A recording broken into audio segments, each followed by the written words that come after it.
Alright, so sometime last week, Ghost Ship Games released the next big trailer for Rogue Core, showcasing a lot of different gameplay, a lot of nice stuff, and also the announcement of an actual closed alpha that we will get access to at some point in time in the future. Don't know exactly when that's going to happen as of this video's release. And I did an initial reaction video sometime last week talking about it, but now we are going to go through the full breakdown of the trailer, pretty much shot for shot, not necessarily all of them, just all the ones that are going to be giving us any sort of important information, and see what kind of information we can uncover, what kind of information we can reveal regarding some of the classes, some of the combat, some of the enemies, all that kinds of stuff. So without further ado, let's just get right into it. So the first thing we see is this obviously very quick shot of, I'm guessing it's their version of the drop pod or the drill pod, whatever the heck you want to call it, burrowing through some terrain. And then we actually see the interior of this pod that we are going to be seeing. And we see that it is actually a little bit different than the drop pod that we are used to in normal DRG. Specifically, the way that the characters are sitting, instead of everybody being lined up, it's 2 on one side, 2 on the other. And we can obviously see the biome that they're in is going to be the salt pits and of course the depth.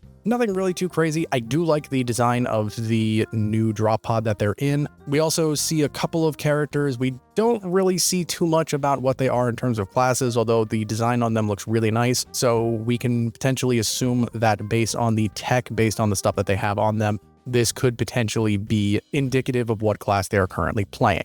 Then we see a couple of shots of them walking towards this massive, looks like sort of crystally rippling wall of energy. And what the devs have said in the past and what we can deduce is this is basically the start of the actual run. This is the barrier that you will need to get through in order to actually start a run, start a progression, and actually begin your journey through this particular biome. And then we see these couple of drones that the players are building up, which is essentially these tools that looks like is how they actually break open this wall and get through. So it seems that these machines are custom made and custom designed to actually break through these barriers and actually allow the players, allow the dwarves to get through.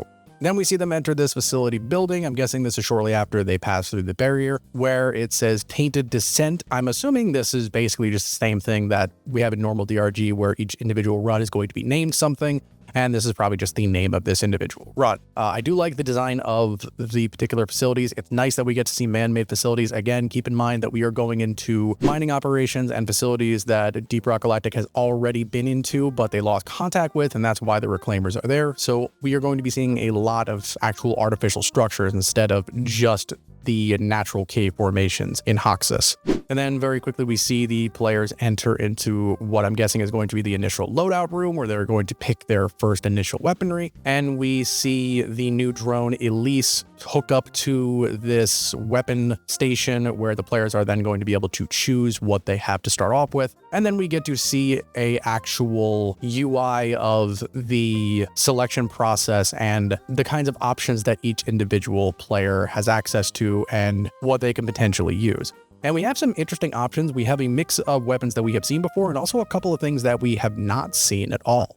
First, we obviously have the Zukovs, we have the Subata, we have the Drak, we have the Warthog, which are all weapons that we have seen before, but we also have a new one with the P96 Mag Blaster. I think we're going to see this weapon a little bit later on in the trailer, which I'll bring up, but this is really interesting to see a mixture of weapons that we are used to and weapons that we have never seen before. Also, it's interesting that they all have a sort of unique camo to them that we have not seen before. Normally, the weapons have different pattern stuff that we can put on a normal DRG, and this is one that we have not really seen before, so I'm not sure if maybe you're going to be able to have a certain pattern equipped to yourself. That way, the weapons that you get will have that pattern. Just an interesting thing to note. And we can also see that there are different rarities to these individual weapons. So the Subata, the Mag Blaster, and the Warthog are what I can only assume is common rarity, which means they have some interesting buffs. We can see the Subata has more reload speed. We can see the Warthog also has reload speed, and the Mag Blaster also deals extra fire damage, which is very interesting. And the Zukovs, apparently, I'm going to call that a rare rarity, where they have extra recoil control, extra spread, more rate of fire. And the Drak seems to be a legendary type weapon, where it has more damage, less recoil,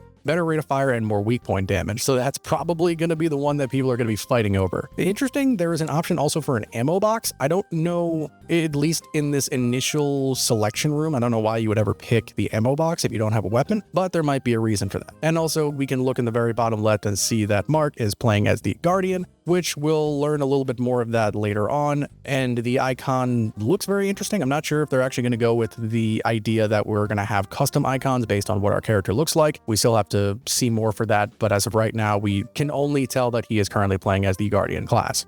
Then a couple more shots of the characters progressing through, as well as a little bit of a panoramic of some of the special tech that the classes have on them. And then we see them collecting this green mineral, which, as we have seen before in the past, is the Exponite. This is going to be what we're going to be gathering as we go through these runs, which will give us upgrades, which will give us essentially everything we need to know. And we can see them depositing this Exponite into Elise before going to what can only be seen as a secondary objective, I can only assume, which is them setting up these batteries on this giant machine that appears to be harvesting some sort of giant block of Exponite. And I'm assuming this is just going to be a random activity, a random objective that you can get to as you progress through these individual runs to where you can get more resources. And then we see another version of the UI. This is basically going to be when you get enough Exponite into Elise, the team then has the ability to upgrade themselves. And this is where you actually get to make the selection as to what upgrade you might individually want. And we could see a couple of different interesting choices here. We can see a mix of very simple ones, such as just extra shield, extra health boost, and to more interesting ones like hot feet, which make sticky flames when you walk around, which is a very interesting procedure. Impact radiance, which gives you a 10% chance to spread target status effect and temperature to nearby enemies, which is very nice, kind of similar to what the wave cooker does for the driller. And the only uncommon rarity thing that we have here is moving target, which makes it so that way taking damage increases movement speed by 60% and makes you immune to slowdown effects per 0.75 seconds. I don't know if this is a timer-based thing or if it could stack, but that's a very strong effect, at least at first glance. So this is definitely going to be a really tough one. And I'm assuming we're going to have a bunch more options of things that we can get. We can also see a little bit about what Mark's loadout is. If you look on the very bottom, it looks like he has the platform gun, the stubby, the zipline launcher, and a new pistol that we have not seen, which looks to be that energy pistol that we keep seeing in several of the trailers. But it's interesting that he apparently has 2 traversal tools. I don't know if that's supposed to be a thing or if that's just here for showcasing purposes, but if we have the ability to have 2 traversal tools, that's actually very impressive. And that's going to change things up a lot because that gives you a lot of different options for moving around.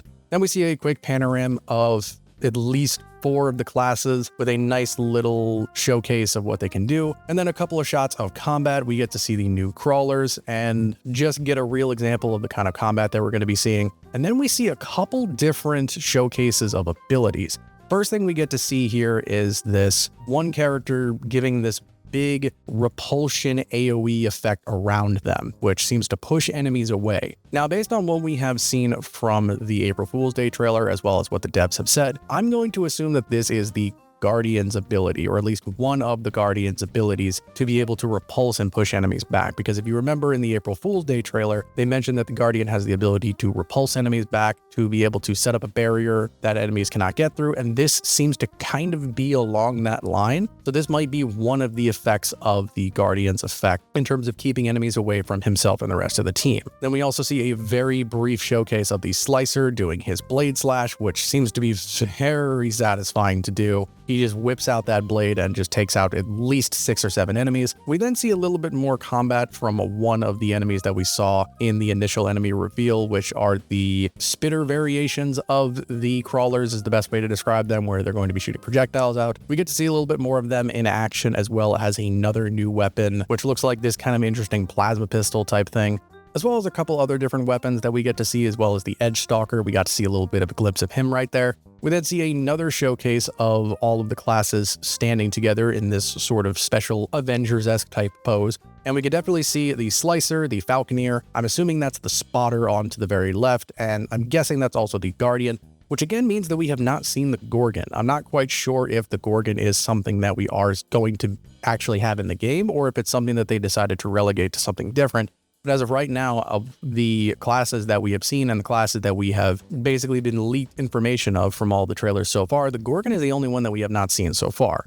We then get this shot of this massive elevator shaft, which I'm guessing is going to be the progression of the next run, as well as a couple more traversal sections of characters moving throughout individual sections. And then we see another showcase of abilities. This time we see a character give this very brief, very powerful directional pulse, which again, I think this is another one of the Guardians abilities, because if you remember from the April Fool's Day trailer again, they showcased essentially two main components of the Guardians ability. One was to create this field that the enemies cannot get through. The other one was to create focused, specialized blasts that are able to push enemies back and do damage, and that might be what we're seeing right here.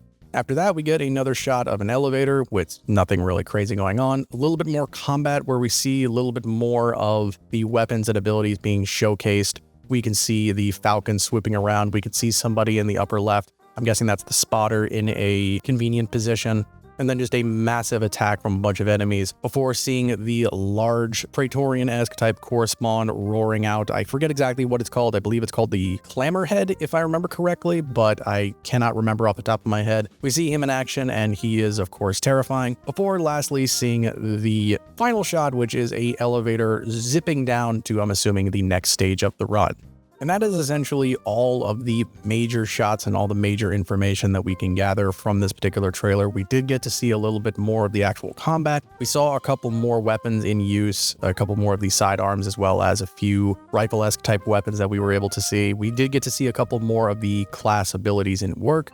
Primarily, we saw the Guardians in action. We got to see a little bit of the Falconeer. We didn't really see the spotter shown too much. And of course, we saw the Slicer. Again, I am curious as to what they are doing with the Gorgon, if that is still something that is going to be in the game, or if it's something that is going to be relegated to maybe something not necessarily focusing on the classes, but it could just be something more like a tool. It's just something we kind of have to wait to see. And then we also got to see several more of the enemies in play. We got to see a lot of what the core spawn family of enemies are going to be, and we got to see how they are going to function when in an actual practical situation, instead of just a showcase of a confined environment like we saw in the original reveal of these particular enemies. And we also got to see some more of the actual menu, the UI system, how things are going to be done. One thing I am still curious about is to how they are going to handle actually communicating with your teammates in terms of how to decide who gets what, because they still haven't shown the actual process of deciding who gets what individual weapon. I'm not sure if it's a case of you just vote for what you want or if it's first come, first serve. Based on the UI, it seems that it goes in essentially a turn selecting order, and whoever goes first has first pick, and so on and so forth. However, it could still change a bit differently because it does seem a little bit like whoever just has the first pick is going to obviously pick the best stuff, but that might be just a case of you need to just have good communication with your teammates. You might just need to play a little bit more fair, and instead of thinking about what you particularly want to use, think about the kind of stuff that is good for the team overall. One thing I do want to mention that I actually just noticed when looking through this one final time is if you look at the very end of the trailer, where you see all four of the dwarves standing in, you know, their typical pose-like style, and they announce the closed alpha starting up soon. There's something interesting that I'm not sure anybody actually picked up on. If you look at the foot of the dwarf on the very far right, the one that I can only assume is the spotter, if you look at the ground, it looks to me like there's some shimmering or some kind of distortion-like effect going on, and it's not happening at the ground of any other character. So that leads me to think that maybe what we're seeing here is some kind of invisibility tech. So it could be possible that maybe we are seeing the Gorgon, but just not actually seeing it. It could be that they are showcasing it right now, it's just not being shown. It might have some sort of cloaking tech, it might have some sort of invisibility tech, and maybe this is their cheeky way of showcasing it. So potentially we might have actually seen it throughout the course of this entire trailer, but just maybe didn't actually see it because for all we know, it might have had some kind of invisibility field. Again, it could be that, or it could just be some sort of trick of the eye or something that they wanted to showcase in a different way, or it could just be a glitch with the terrain. All these things are potential possibilities, but I just think it's very interesting that we see that at that one particular moment without anything else. But in any event, that is basically the entirety of the new Rogue Core trailer and everything that I was able to deduce and sort of pick out from what I was able to see. Overall, again, I'm very excited about this. I know people are very wishy-washy and kind of torn on the idea as to what Rogue Core could be in terms of how it's going to affect normal DeepRock, but I can tell you, I personally don't think that this is going to do anything other than just improve the franchise, improve the series, and everything that I'm seeing so far is looking phenomenal. There's a lot of cool stuff we were able to see. I really do like the design of the classes. I like the overall more techie sort of futuristic elites type theme that we're getting with the reclaimers instead of just the miners. I do like the idea of more of a roguelite-ish type thing. I know it's going to be a little bit different, but overall I do think that they're handling it in a very good way. I do really want to see more of the classes in action, but for all we know, we might just see that with the closed alpha when they do eventually make it open. And let me know down below if you guys saw anything that maybe I missed. Maybe there were a couple things in here. Let me know with the timestamps as to what you guys were able to see that I was not able to see. And stay tuned for more Road Core stuff in the future. I'm going to try to do some more things for it. And as always, I hope you guys found this video informative and entertaining. If you did, please be sure to let me know by hitting that like button and consider becoming a member and subscribing today, as it really helps me out a lot. Rocket Stone Miners, I will see you in the next video.